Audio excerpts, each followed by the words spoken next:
যখনই জ্ঞান ফিরে আসতো আল্লাহ রসুল বলতেন আসসালাত আসসালাত ওমা মালাকাত আইমানুকুম। যখনই জ্ঞান ফিরে আসতো আল্লাহ রসুল বলতেন, হে আমার সাহাবায়ে কিরাম, নামাজ নামাজ, তোমরা নামাজের ব্যাপারে যত্নশীল হও, নামাজের ব্যাপারে তোমরা অলসতা করিও না। রসুল চলতে পারে না, রসুল হাঁটতে পারে না, রসুল দুইজনার কাঁধে ভর করেও মসজিদে এসে নামাজে শরিক হয়েছে না হয় নাই? এই ঘটনা আমরা জানি। যদি জেনে থাকি এইটা কি জানার জন্য নাকি মানার জন্য?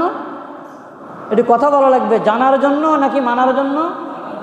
আমার রসুল হাঁটতে পারে না, সাহাবীর ঘাড়ে ভর করে শেষরে মসজিদে গিয়ে জামাতে শরিক হয়।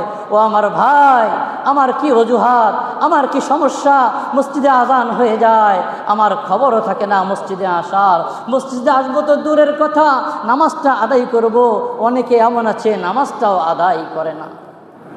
অথচ আল্লাহ রসুল জ্ঞান চলে যাচ্ছে, হুশ আসবার পরে যেই কথা বলছেন সেই কথাটা হলো আসসালাত আসসালাত, তোমরা নামাজের ব্যাপারে যত্নশীল হও।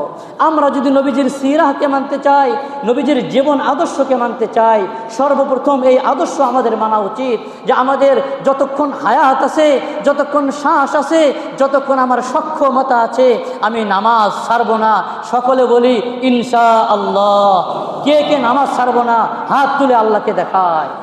আল্লাহ তাআলা আমাদের সকলকে মৌত পর্যন্ত এক ওয়াক্ত নামাজ যেন আমাদের কাজা না হয় সেই তৌফিক দান করুক। সকলে বলি আমিন।